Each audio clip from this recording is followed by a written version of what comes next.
We ready? Well, hello, it's Southern Maryland Divers. It's Lunch with Southern Maryland Divers, and it's Dive Master John here. It's always good to see you people again. Happy to see you. Well, I can't see you actually, I guess technically. You're happy to see me, right? You're probably sick of me. But in any event, I want to talk to you. It's time to think about diving again, and today's topic is thermal protection.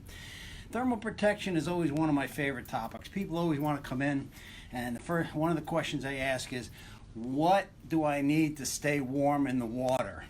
And my answer is always consistently, it depends. It depends on a lot of things. Depends upon where you're going, what the temperature of the water is, and it depends on the diver. Let's face it, some people are cold all the time. It can be 85, 90 degrees out, and some people are going to be cold. Those people, guess what? They're going to be cold no matter what. So you really got to think about who you are, your resistance to cold, and what the water temperature is going to be, the diving conditions are going to be, both in the water and also out of the water too. So there's a lot of factors that go into diving and choosing what kind of thermal protection you're going to use. For instance, a lot of times when I go down to the Caribbean, for instance, blue water diving, because let's face it, that's probably 80-85% of what the divers do. You go down there, I wear skin and my swim trunks, and that's it. I'm comfortable from the beginning of the week to the end of the week. Towards the end of the week, it's starting to get a little cool, I'll be honest with you, but I'm fine. I'm still fine. And when you get out of the water, hey, the sun is beaming, it's shining, and it's warm, it's nice, I'm comfortable. Other times, other dives you go on, like you're doing an oyster dive, man, you want a dry suit, okay? I've done the 7 mil and 42 degree water. It's cold. You get out, the wind is whipping. It's 40 degrees or less on the boat, and the wind is whipping. It's overcast. It is freezing. You want a dry suit, trust me. So depends upon the type of environment you're going to be in, both in the water and also you got to consider out of the water as well. So today, let's just go over some things some options that you may want to have. Okay, so we'll start at the bottom of the list, and this is the skin. Okay, now these lycra skins we have available. Pink, it's a good color for me. I don't know about you. I'm secure in my manhood, but pink just doesn't go. It's just not a good color for me, I don't think, especially since I've lost a lot of my hair. But we have them in other colors besides pink. There's yellow. We have black. And what other color we have? Basically, black, yellow, and pink. These are good for being on the reef. They're good for also sun when you're out of the water in the blue water. They have a 50 plus UV shield, so they keep you from getting burnt when you're out of the water. Also in the water. But if you're worried about brushing up against fire coral, these are really great, and they are great like that. The other thing that they're really good for is if you're putting on a wetsuit. They slide a lot easier. Those of you who have used a wetsuit, you know it can be a little sticky. Putting one of these things on and off, they can be very difficult. My wife usually gets a kick out of watching me put a wetsuit on. She says it's get even time for all those years I watched her put hose on and off. But yeah, so these can be very helpful in terms of getting dressed with a wetsuit. The wetsuit material slides on and off over top of this, so these can be a great undergarment that you can use either by themselves on a reef or underneath a wetsuit. Okay, so you come in, check them out. We have these in couple different styles. We have the Edge version, and we also have them by Fourth Element. The Fourth Element ones are a little thicker, a little heavier duty. They stand up a lot better to wear. The locals around here call them, the oystermen call them jelly suits. They're also good for jelly stings, things like that. So if you're going to be swimming in the Chesapeake, you might consider one of these as well. All right, so that's that. This next step up in terms of thermal protection would be wetsuits, and they come in a variety of sizes, thicknesses. We have 1 mil, we have 3 mil, 5 mil, 7 mil, and it goes up. So, and they come in a variety of styles as well. The first one we're going to talk about is the shorty. And the shorty, you notice, is exactly what its name implies. Short legs, arms. It's mainly about keeping your core warm. Okay, so you see these a lot down in the Caribbean or down in Florida. And the idea behind it is they're not very thick, you know, just a few mil, and they keep, the idea, like I said, is to keep the core warm. And for repetitive diving, if you're doing a couple dives, and or if you're going to be down in the Caribbean, a lot of times, let me back up a second. So you got a trip down to the Caribbean, right? You're going to be diving your brains out. You got you're going on with us on one of these trips down to a location, let's say Curacao, and you're going to be doing 3 tanks a day, maybe more. You're going to be doing some shore dives. The water temperature's 80 degrees.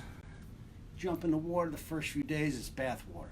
By the end of the week, though, it's feeling rather cool. And the reason is your body temperature has been dropping over the course of the week. So by the time you get to the end of the week, what used to feel very comfortable is now all of a sudden feeling very chill. So, well, how do you do that? What can you do? Well, one of the things you can do is you can get yourself a shorty, and you can start wearing it at the beginning from day one. And what that'll do is that'll keep your core temperature up, and you'll stay warm throughout the entire week. And so instead of trying to wait till the end of the week and put one on, you put it on at the beginning, and you'll stay warm the entire week. Okay, and that's what this is about. It's like putting on hat and gloves, you know, and you'll see the people around here wearing the shorts, and they'll put a jacket on, right? That kind of look, right? That's the underwater equivalent of shorts with a jacket on around here. And so go with that. That's one way of doing it. Another way of doing it is you go with a full body suit, the full body, and this is a 1 mil. It's thin, but yet it does provide some thermal protection. But it's the full body, so you don't have to worry about fire coral or anything like that. So this is pretty good. How many mil was the shorty? Well, it depends. They run around 3 mil. This particular one here is 2 mil that we sell, but they run 2 to 3 mil depending upon it. So, this is what I pack. I don't usually wear it, but I pack it just in case I get cold. I can throw this on when I go down south. So there's that. Now, to further, what we sell a lot of around here is this is a 3 mil. This is another good one. This is sort of an in-between from the 1 mil to the 3 mil. Like I said, I don't typically get cold, but a lot of people who get cold, who do feel chill, this is a good, this is something that helps out a lot. Because it's a 3 mil, it's not too hot, and it works in a variety of temperatures, you know, from, you know, in the 70s or whatnot, and it keeps you, it's a full body suit. This works out very well in that regard. Now, the other point, I'll take a little detour here. So these types of things are available in 3 mil, 1 mil, 3 mil, 5 mil, 7 mil, 7/8 mil. The different thicknesses give you, it's like wearing, the thicker it is, the warmer you're going to be. So they can get to be very thick. And also the nature of it changes as well. So for instance, you can go like this one here. This is a little bit, this is even thicker. This is a 5 mil. You can see that's 5 mil. And it's hard to tell with that, but they get to be a little thicker. And every time you add thickness, you're losing a little bit of flexibility. So for instance, you can build up to something like this, which is almost a semi-dry suit. And I don't know if you can see this, but this is really thick. And the nature of this one changes because it's got an integrated hood. So this is for really cold water. This you could almost do oyster diving in, and you enter in through the top as opposed to sliding it on through the back, which is what your typical wetsuit does. All right? So this is a very different kind of wetsuit. It's really a semi-dry is what it is, and it keeps you very, very warm. This is a really warm, the next best thing to a dry suit. Okay, and one thing I'll point out now, as the neoprene gets thicker, okay, you can see the difference between the 1 mil and the 7 mil. These are you lose a lot of, start losing flexibility. So what becomes important is, this is the Hydroflex, and this particular model here is known as the Aquaflex. And the difference between the two is, Hydroflex is sort of the Aquaflex and Hydroflex. Make an analogy to cars. When you get in a car these days, you touch the dashboard. The dashboards are all plastic. There's a Chevy plastic, and then there's the Mercedes plastic. Well, this stretches, and then the Aquaflex, this stretches a lot better. This is very flexible. So as it gets thicker, you know, the more flexibility in it just makes it a lot easier for bending when you're gearing up, that type of thing. These are also a lot more forgiving. Let's say those of us who are not 20 years old any longer, and perhaps not as not in the shape of the models. You always look online and you see the pictures of all those people dressed in these things. They're very handsome, and those of us who are handsome but have aged differently, shall we say, than the models, the flexibility of neoprene becomes very important to us. So, and those who are more pear-shaped, shall we say, than that V-shape, the flexibility of the neoprene becomes more and more important. This flexibility of the neoprene becomes really important. And you'll notice it, like I said, when you're gearing up, you'll notice the difference between the two types of neoprene. And of course, as the analogy between the Chevrolet and the Mercedes, this is the Mercedes of neoprene, the price rises accordingly. And but it is worthwhile. It really does. Okay. Now, another thing about let me move over here and show you the last of the different the options you have. If you really also old school diving, neoprene is the Farmer John. And the Farmer John really is a two-piece. It's really thick, 7-8 mil at the top, and the Farmer John is exactly what it sounds like. It has a part that comes on here, just like your Farmer jeans, and then you have a coat jacket, like a long arm shorty that goes over top and keeps you double layer. Of course, you're adding all this neoprene. The more neoprene you add, the more weight you have to add, because you're getting floatier and floatier. So that's another consideration to keep in mind as you change up, as you dive, depending upon what your kit is, where you're diving. If you're diving without neoprene, you're going to be one weight. As you start adding neoprene, you're going to have to add some more weight to keep yourself down, because you get more floaty. The other thing that happens too is the way the neoprene works is these are basically bubbles. So it's insulation that keeps you warm. And the idea is these are relatively skin tight, so it reduces the flow of water through here. So you warm up, stays warm, and the neoprene, the insulation is what keeps you warm.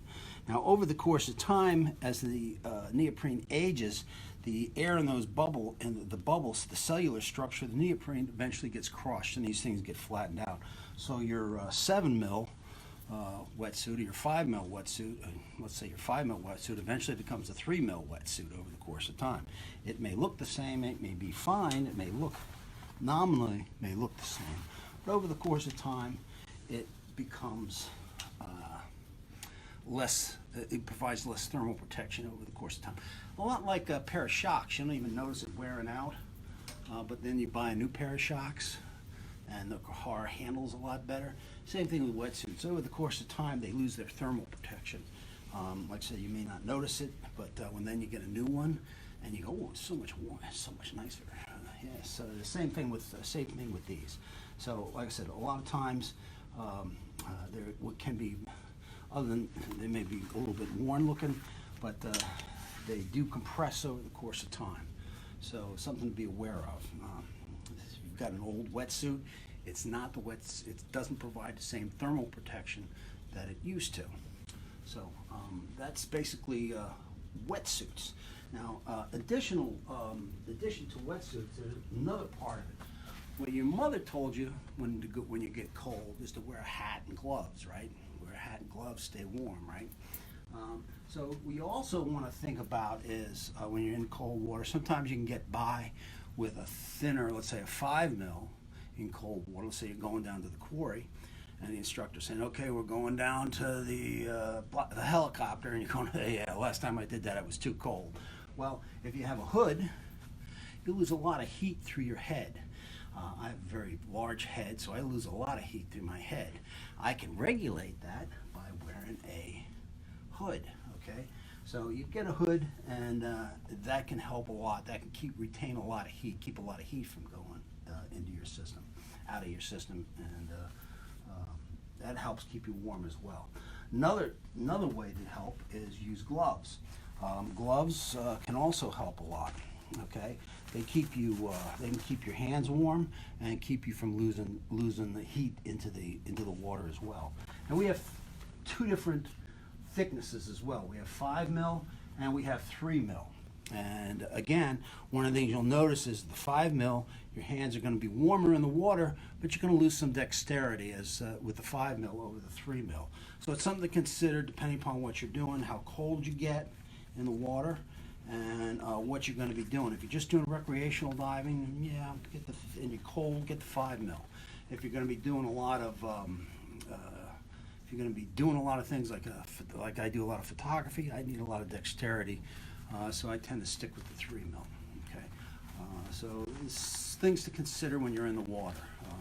If you're doing a lot of adjustments, you got a lot of let's say you've got some pony bottles, you're doing a lot of those types of things, technical type diving, you might want to go with the thinner gloves as you can maintain, so you have a better feel for the clips and stuff that are on your gear. So it's something to consider when you're buying gloves. Okay, so that's some of the things you do to stay warm.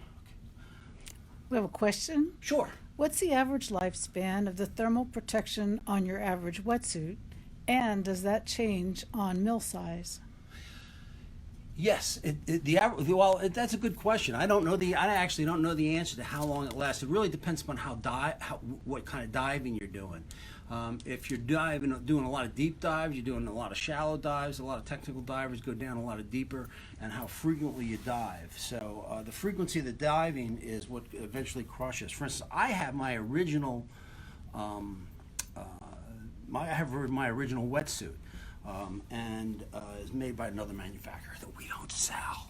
I still have it, and I use it. I bought it. It's a 7 mil, 8 mil in places. It's a 7 mil, and but it does not act like a 7 mil, and it hasn't for a number of years now. So, 18 years. Yeah, 18 years. 18 years ago, and it's probably down to about a 3 mil right about now. But it's a gradual thing that happens over the course of time.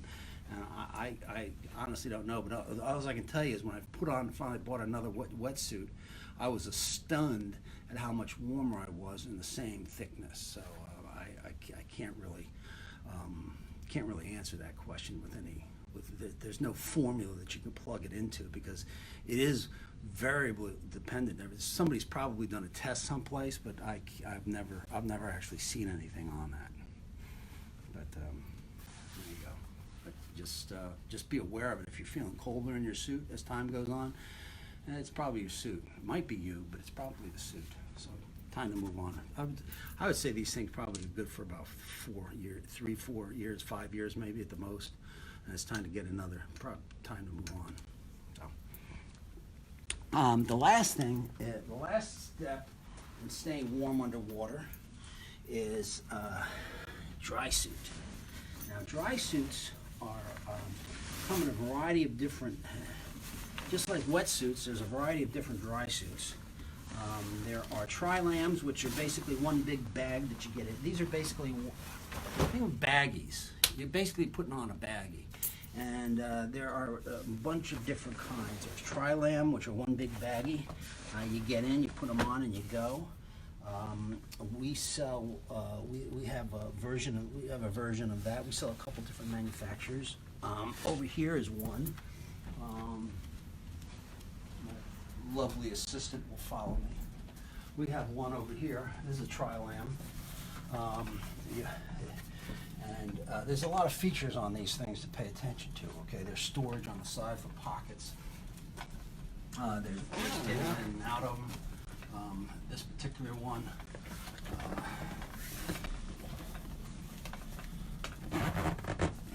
Look, basically, you get into it. That's all there is. You get a hole on the outside here. You're done. And this is just one giant baggie. It's a nice suit, made by Dive Right. It's good. And, oh, I messed that up, didn't I? So you versus this other kind from Aqualung. Aqualung. There's also neoprene dry suits as well. It's crushed neoprene, where they've crushed all the air out of it. This is sort of a hybrid of that. It uses a neoprene exterior. It's actually two of these, two layers. It's a neoprene exterior, and then it has another type of material on the inside, sort of a giant baggie that you get into on the inside. And the nice thing about this baggie is it's nice because it actually breathes. It keeps the water out, but like if you're sweating,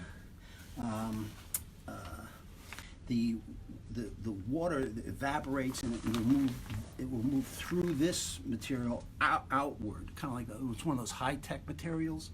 So it's really nice that way. But you put this on, and just like the Tri-Lam, then the neoprene keeps it tight, and I really like that. For one of the primary reasons I really like that is for the simple reason that you've got this bubble. The way these work is you put them on. You have thermals under. You have thermal protection underneath various thicknesses, and when you put air in.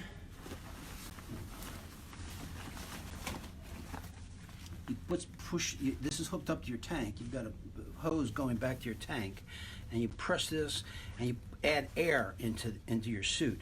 And what that does is it gets the water pressure. Normally it presses like you have on a wetsuit. The wetsuit, the water pressure presses up against your wetsuit. So when a dry suit, what happens is you press this button, you put air in, and you get some lift. You get some distance between you and the outer layer, and inside you're wearing some thermal protection. And what happens is then that you've got some loft then. So just like in your house where you have the pink, the pink or different kinds of insulation, it gives you some insulation between you and the water, and allows you to stay very warm. You're also dry, as if you put it on correctly. You stay dry and you stay warm.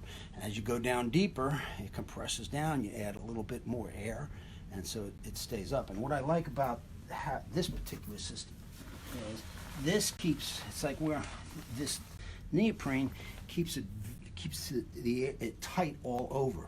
You stay a lot more, I think, just trim in the water. And it also helps you maintain the bubble, because usually that bubble, as you change angle in the water, the air bubble can move. The air will move around inside the suit, and you have to manage that. But with this neoprene exterior hugging you, it doesn't move around as much. It's easier to take care of that in this than it is in the Tri-Lam, I think. My personal opinion. Now, what do you do to keep warm underneath? What kind of materials do you have? Well, it's a layering type system. So there's thinner stuff depending upon the water temperature. You can go with just this if it's not that warm, or you can layer up with thicker stuff, or even full blown one-piece suits that are really thick, almost like what you see ski mobile guys wear outside. And so that's how you stay. That's how you can warm up for virtually any temperature. That's why you see all those people diving underneath the ice in Antarctica. That's why they're wearing dry suits, so they can put down really thick layers of undergarments and put the dry suit on, and they are able to stay warm even in those types of environments. And what's really nice is when they get out of the water and they strip down, they are dry and they're still warm, and because they're wearing clothes that are nice and warm even in those cold environments. So it makes it really nice. Now, one other thing I'll tell you too is this is a key point about dry suits. I think a lot of people you can cheap out on undergarments, okay? And what you'll find is the cheaper ones are really puffy. You know, like those puffy suits, jackets that people are wearing these days. You know, you see them; they look like me without a jacket, but they're really puffy. What I would tell you is, and what happens to do that, in order to get the full loft out of them, you have to put a lot of air in. If the loft is like out here, you have to put a lot of air in. Consequently, you have to put a lot of weight on, a lot of lead on to get you down, because you got this great big bubble of air you're trying to bring down to the bottom. So it gets to be buoyancy issues and a lot of lead. And as you know, when you carry a lot of buoyancy and a lot of lead, it doesn't take much to start doing this in the water. So what I really recommend, I think from a sheer safety standpoint, is you go with the higher tech materials. They cost more. But as far as insulation properties are concerned, they do a much better job of keeping you warm for a lot less bulk. And that means you don't have to put as much air in, which means you don't have to carry as much lead. So you have your dive is a lot smoother. You don't have as much, you're not as much variable when you're in the water as far as up and down is concerned. Okay, so it's just something to think about when you're in here and you're looking at thermal garments. Okay, highly recommend you spend the extra dollars on good thermals for your dry suit. In the long run, I think it's much better, it's much healthier, it's much safer, and you'll enjoy it better in the long run. Plus the fact they work really well when you're shoveling snow. They're really good for that too, so for whatever it's worth. And if you're on your snowmobile, well, you know, they work well too on your snowmobile. Not that I have a snowmobile, but I would imagine they would work well on a snowmobile. I prefer not to be any place where there is snow.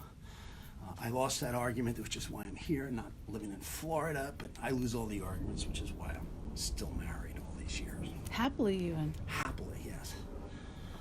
Yeah, 47 years of marital bliss. 5 of them happy, a day here, a day there. It adds up over 47 years. Yes. Okay.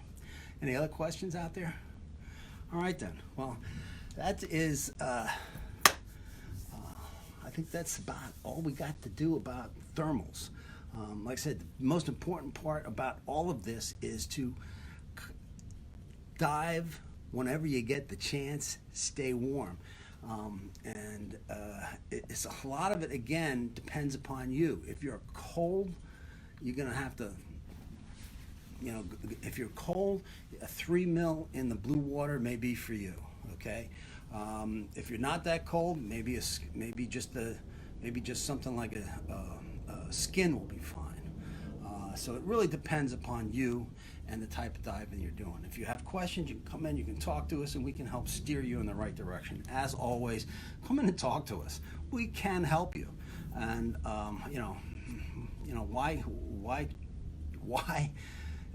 why not spend some time with us talking to us?